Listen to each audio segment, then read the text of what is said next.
Le galant, le réflexe de galant qui est celui de la connexion avec les chaînes musculaires latérales que nécessairement et Ricky Martin et Shakira ont développé mieux que les autres. 15e semaine, on est tous supposés être Ricky Martin et Shakira, dépendamment de vos allégeances politiques. Parce que finalement, c'est vrai qu'on est tous supposés vraiment bien connectés avec les muscles du bassin, autant dans le plan frontal pour le galant, mais aussi dans le plan transverse, parce que l'amphibien, c'est un réflexe, une réponse posturale, mais celle-là plus pour les rotations du bassin. Donc, si on combine galant plus amphibien, sans blague, on a vraiment là, Ricky Martin puis Shakira, là, c'est pas des faces. Et, et c'est très drôle quand on teste ça chez les gens parce que, tu sais, quand tu dis, mon Dieu, mais t'es vraiment pogné, mais t'es pogné parce que t'es pogné dans ton corps, là, c'est pas de ta faute. Tu sais, un amphibien, on va le tester, là, mais où tu bouges le bassin, puis ça bouge pas, ou bien un galant, c'est c'est deux réflexes qui stabilisent le bas du dos puis le bassin. Si t'as pas de stabilité dans le dos puis dans le bassin, t'as quoi? Tu peux pas être assis longtemps, tu peux pas être debout longtemps, t'as la bouchotte, t'es pas bien sur une hanche, t'es pas bien sur l'autre, t'es pas bien ici, t'es pas bien là-bas, t'es jamais bien. La sécurité intérieure. Je vais revenir à ça constamment parce que c'est les mots de Bernard, puis c'est son cours. Puis je trouve que c'est les meilleurs mots que j'ai jamais entendus pour décrire le. Ça serait quoi l'objectif? L'objectif, ça serait de la sécurité intérieure, d'être bien avec rien. T'as comme plus besoin de Rolex, tout d'un coup. C'est encore ça. Non, mais c'est vrai, pensez à ce que le monde fait pour les autres. C'est incroyable, là. La majorité des gens vivent leur vie pour les autres, entre autres dans l'hyperconsommation. Je veux dire, tu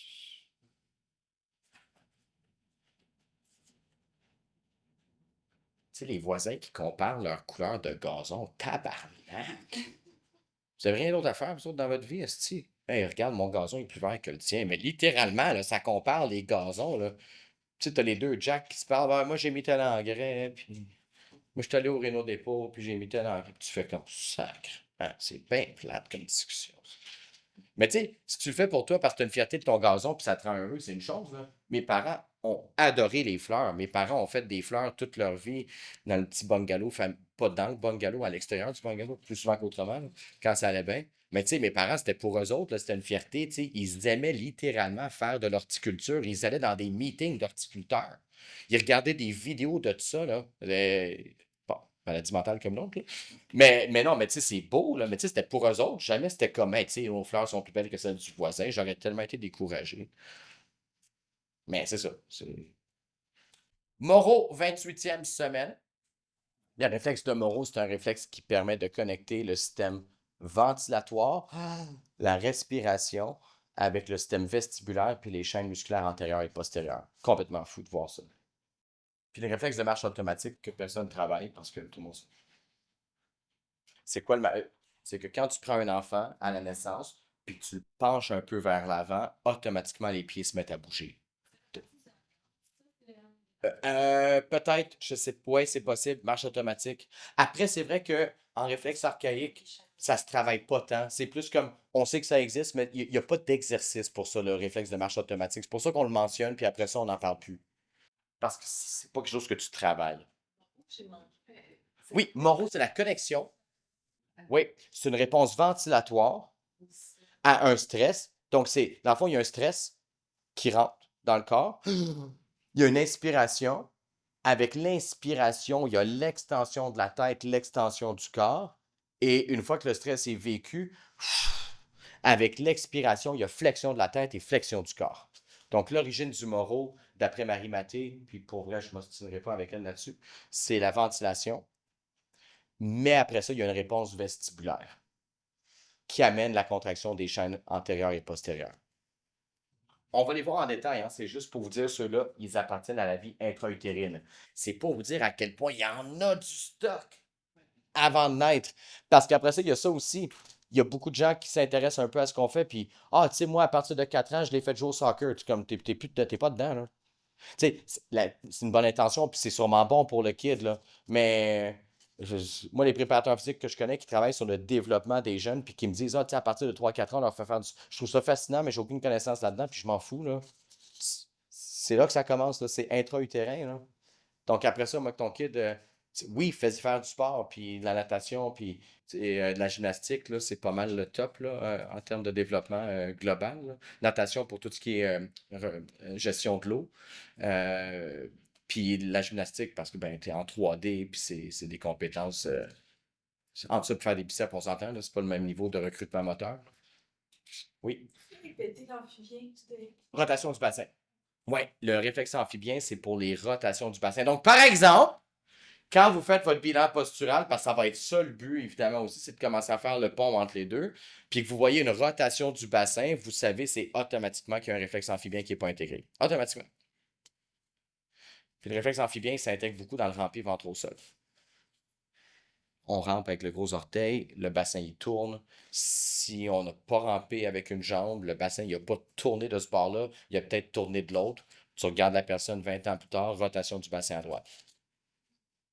C'est pas parce que tu croises une jambe plus que l'autre. Ah, c'est petit abruti de merde que tu sais ça. Ma belle-sœur! Ma belle-sœur! Que je voulais pas traiter! Parce que c'est ma belle-sœur! Puis qu'elle court! Elle a deux problèmes. C'est ma belle-sœur, puis elle court. Sa physio, il avait dit. C'est parce que tu te croises les jambes que tu as le bassin tordu. Calice! Ce monde-là devrait perdre leur licence. Non, mais pour vrai, c'est pas vrai. Deux, t'as aucune preuve de ça, donc nécessairement, si tu travailles de par des données probantes parce que t'es régi par un ordre puis t'es pas supposé dire de conneries, t'as fucking manqué à l'appel drette là, comme d'aplomb, ben tu le dis pareil.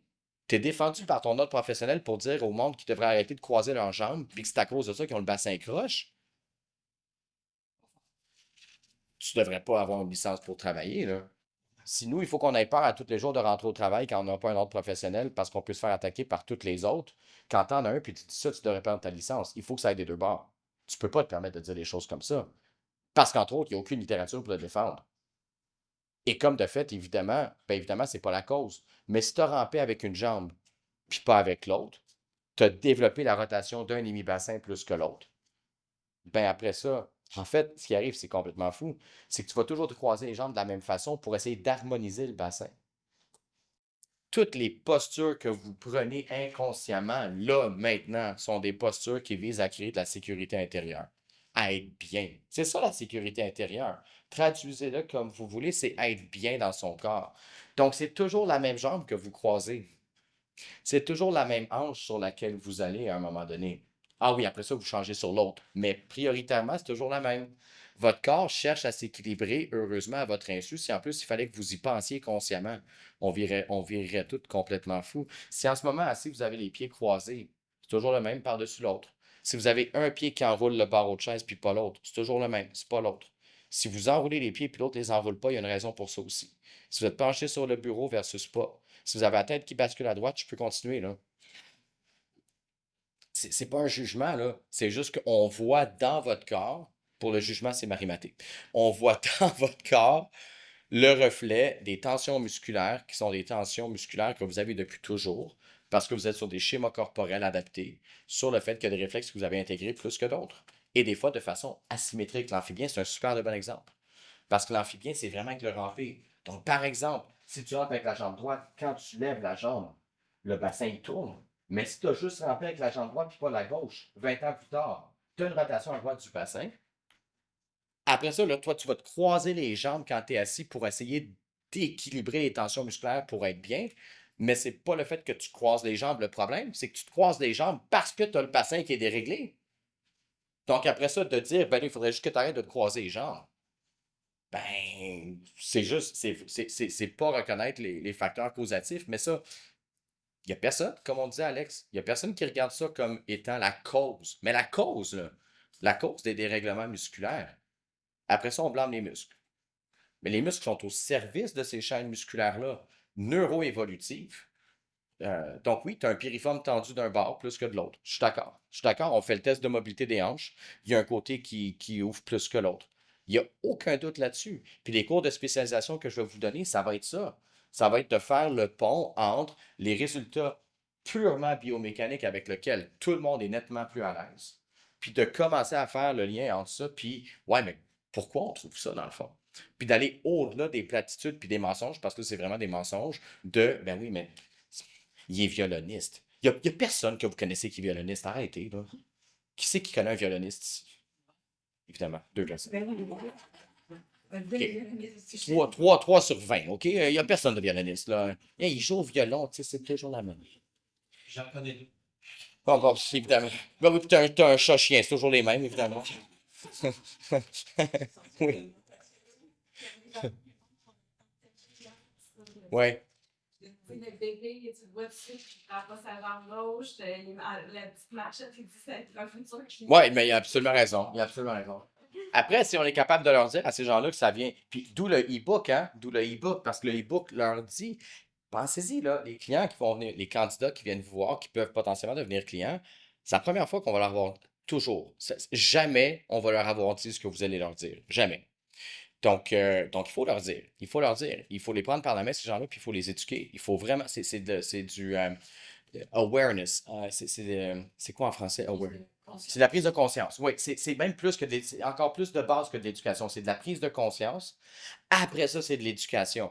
Si vous n'envoyez pas ce petit crise de courriel-là avec le e-book avant que vous voyez un client pour la première fois, vous aimez vraiment comme la misère. Là. Vous aimez vraiment la misère. Parce que c'est impossible après, là. Ben oui, mais tu comprends, tes pieds, c'est parce que tu n'as pas rampé. Puis là, la personne est là, puis comment c'est fou. Déjà, elle va penser que je vais complètement sauter, là. Mais si au moins là, la personne était préparée avec la. Envoyez-le ce courrier. Je veux même pas que vous me contactiez. Si vous avez un client que vous gérez en ce moment, puis vous n'avez pas envoyé le premier courriel, puis vous avez de la misère avec, parlez-moi pas, je ne veux pas le savoir. Vous envoyez le courriel, vous recommencez tout. Vous recommencez, ça fait 4 mois que vous le voyez, là, vous n'êtes pas sûr qu'il y a une jambe courte, je ne veux pas le savoir. Vous recommencez la session avec eux autres, vous envoyez le courriel avant, puis on part. Là, vous pouvez m'appeler. Tu peux pas sauter.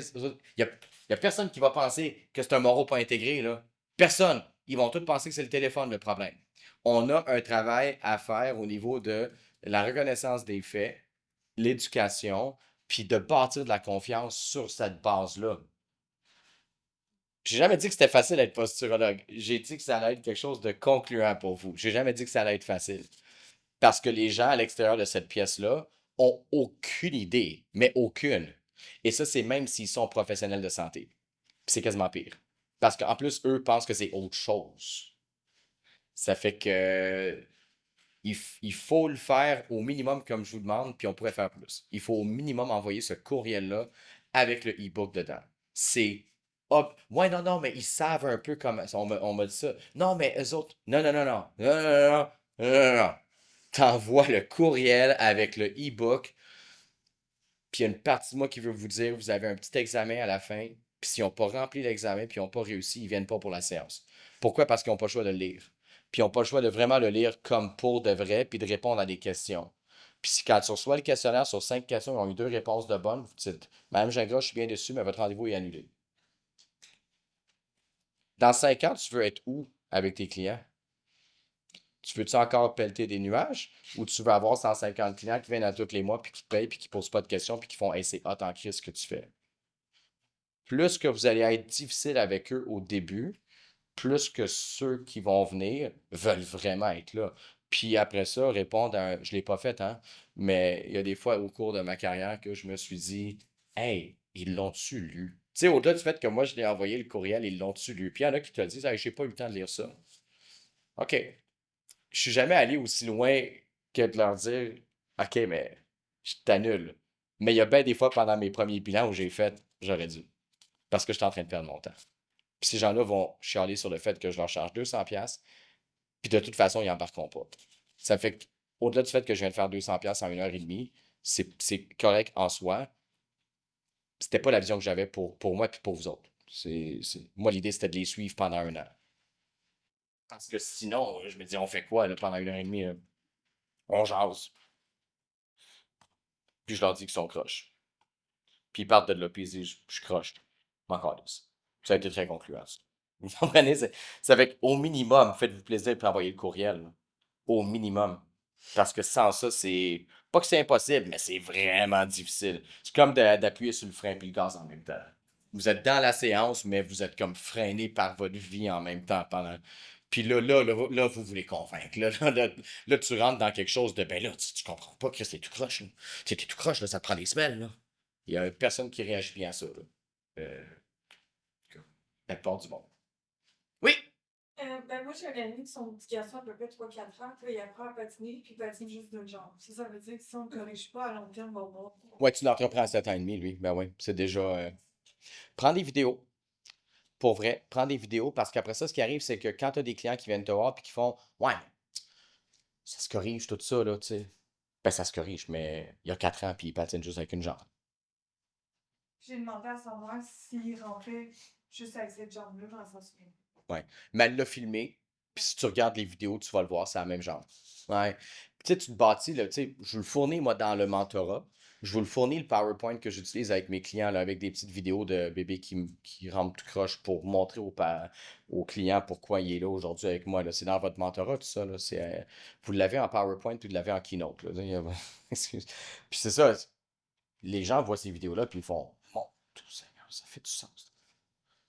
Mais tu sais, comme le visuel, c'est vraiment important. Ça fait que si toi, tu as ta petite collection de vidéos d'une personne qui a rampé avec une jambe, qui patine avec une jambe, ben, le client qui est devant toi, il fait, ben, c'est peut-être pour ça, moi, cette jambe-là, plein de problèmes avec. Puis tu sais, quand je tiens sur ce pied-là, si j'ai de la misère. Puis, une fois que la personne le voit comme ça, elle est plus capable de retourner à, ah ouais, c'est parce que je me croise les jambes. Ça marchera plus, là. Peu importe qui dit, là. Tu sais, ça fait, au-delà du fait que moi, je donne déjà du matériel là, si vous accumulez le vôtre, c'est encore plus puissant. Tu peux dire, hey, c'est quelqu'un que moi je connais, là. Ma cousine, son enfant, là, il est moron, là. Mais regarde pourquoi il est moron, là. Regarde la jambe. Tu vois-tu la jambe? Parce que, à la naissance, lorsqu'elle est naturelle. Sinon, moins. Et moins, donc, à ce moment-là, un terrain propice pour des réflexes non intégrés. À la naissance, on est supposé travailler pour naître avec 3 réflexes supplémentaires, hein, parce que c'est en continuité. Il y a le réflexe de Pérez. Le réflexe de Pérez, c'était sûrement le nom de la personne qui l'a trouvé, mais c'est le contact. C'est le contact externe sur les épineuses de la colonne vertébrale. Donc, quand tu nais par le canal vaginal, ben, le dos va se frotter contre les parois, puis quand les pointes, quand les épineuses de tes vertèbres ressentent la paroi, il y a une contraction musculaire qui se fait. Mais cette contraction musculaire-là, elle se fait pour que tu sortes de là. Donc, évidemment, si tu n'es pas né par voie naturelle, ben, ce réflexe-là, c'est peut-être pas enclenché, puis peut-être qu'à ce jour, il n'est pas intégré. Et le réflexe de Pérez, c'est ceux qui ne peuvent pas sentir des étiquettes dans leur dos. Ils enlèvent les étiquettes. Sensibilité extrême au niveau des épineuses. S'il y avait des étiquettes tout le long de la colonne, ce monde-là serait comme en train de virer fou, là. Mais tu sais, l'étiquette qu'il y a en haut qui tape sur l'épineuse, ils l'enlèvent, ils ne peuvent pas la sentir. Les signes et symptômes des réflexes pas intégrés, là, pour ceux qui connaissent plus ou moins, vous n'avez aucune idée, ça va vous jeter à terre. Ça n'a aucun sens. C'est le comportement de la personne quasiment en entièreté. Tu sais, parce que quelqu'un qui n'enlève pas une étiquette, tu peux pas trop blâmer sa mère. Tu sais, comme quand on regarde le profil psycho-santé mentale de quelqu'un, l'étiquette, là, tu sais, ah ouais, mais la relation avec mon père est conflictuelle. Qu'est-ce une étiquette, là, comme là, lâche, là. Non, non, mais tu sais, c'est mon côté féminin. C'est une étiquette, Calis! C'est assez neutre, une étiquette. Elle est en plein centre dans ton dos, elle touche tes seins. Comme des uns. C'est pas supposé. Mais des gens que c'est comme incapable l'étiquette. Ça, c'est un signe de Pérez classique. Le RTL postérieur. Ah oui, on avait le RTL avant, où quand la tête fléchissait, tout le corps partait en avant. Mais le RTL postérieur, ben, c'est exactement l'inverse. C'est-à-dire que quand la tête part en arrière, tout le corps part en extension pour aider encore là à pouvoir sortir du canal vaginal. RTL postérieur. Puis le réflexe d'allongement croisé, on ne le voit pas. Ces réflexes ne pourront pas émerger normalement en cas de césarienne. C'est pas grave. C'est sûrement des fois tout à fait souhaitable, une césarienne entre ça puis que l'enfant il meurt. Mais après, c'est juste qu'il faut prendre en compte que ces réflexes-là n'ont pas été intégrés et que, ben, si jamais on a une trouvaille par la suite d'un Pérez ou d'un RTL postérieur, un RTL postérieur, quand c'est positif, c'est problématique, là. Dès que tu lèves la tête, tu as l'impression que tu pars en arrière. Ça fait que si à un moment donné, tu te fais dire, tu as un job de peinture à faire, puis il faut que tu fasses la peinture du plafond, tu meurs, là. Comme t'es pas capable. Vous demanderiez autour de vous qui est à l'aise de lever la tête puis regarder en haut. Pas grand monde qui est à l'aise de faire ça, là. debout, là, de même, là, puis comme, ah, ouais, pas- ça prend pas de temps qu'il y a bien du monde qui font comme si je t'étourdis, je fais le pas, là. C'est pas toujours circulatoire, puis des fois, c'est le réflexe qui est pas intégré, puis qui justement crée de l'instabilité, là. C'est de base que je vous dis, mais c'est fréquent. Je pense tellement à quelqu'un dans la classe en ce moment. Tu sais, la tête en arrière, comme pour vrai. Donc là, ça, je vais sauter pour l'instant. Pourquoi? Parce que c'est un peu les différentes étapes du développement moteur. C'est fascinant. Puis je vais y revenir si on a le temps, mais j'aime mieux embarquer direct dans les réflexes parce que c'est ça qu'on va travailler de façon plus. Ouais.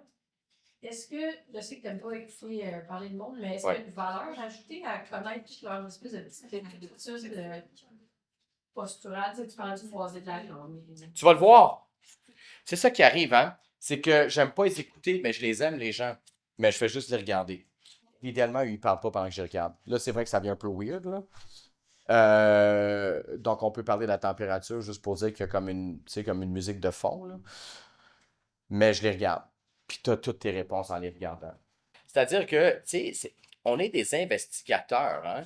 Ça fait que le but, c'est un peu de faire le lien entre différentes variables. Donc, oui, là, vous connaissez votre bilan postural par cœur. Tu sais, tu as une bascule, une rotation d'épaule à droite. Je veux savoir pourquoi, là. Puis je sais que c'est pas le sac d'école, là. Tu comprends? Avec rotation du bassin à gauche, je veux savoir pourquoi. Bascule du bassin. Donc oui, tu vas le savoir pourquoi de par l'étude des réflexes. Oui. Mettons, tu sais, la rotation du bassin, ça veut dire que l'enfant n'a pas rempli. Là, tu me poses pas une question, tu dis que j'ai dit quelque chose, puis j'ai pas dit ça. Pose-moi ta question. Et là, on peut faire un lien avec. On peut faire un lien entre les deux, oui. La personne, elle a rempli juste Avec une jambe, je m'attendrais. Pour vrai, là, oui. L'association est possible. C'est-à-dire que s'il y a une rotation de bassin, quand je fais mon bilan postural, je pourrais faire l'association entre le fait qu'il y a une rotation de bassin sur le bilan postural et le fait que cet enfant-là aurait peut-être rampé avec une jambe plus que l'autre. Absolument. Mettons, si on y va avec le haut, puis le niveau. Oui. Tu peux avoir un recrutement asymétrique au niveau des mains dans le rampé à quatre pattes. C'est plus avec le quatre pattes à ce moment-là parce que c'est plus avec le quatre pattes qu'on recrute vraiment la ceinture scapulaire. Mais oui, tu peux avoir des asymétries de recrutement avec le haut. Donc, bascule rotation. Bascule rotation. Absolument. Je vais te montrer un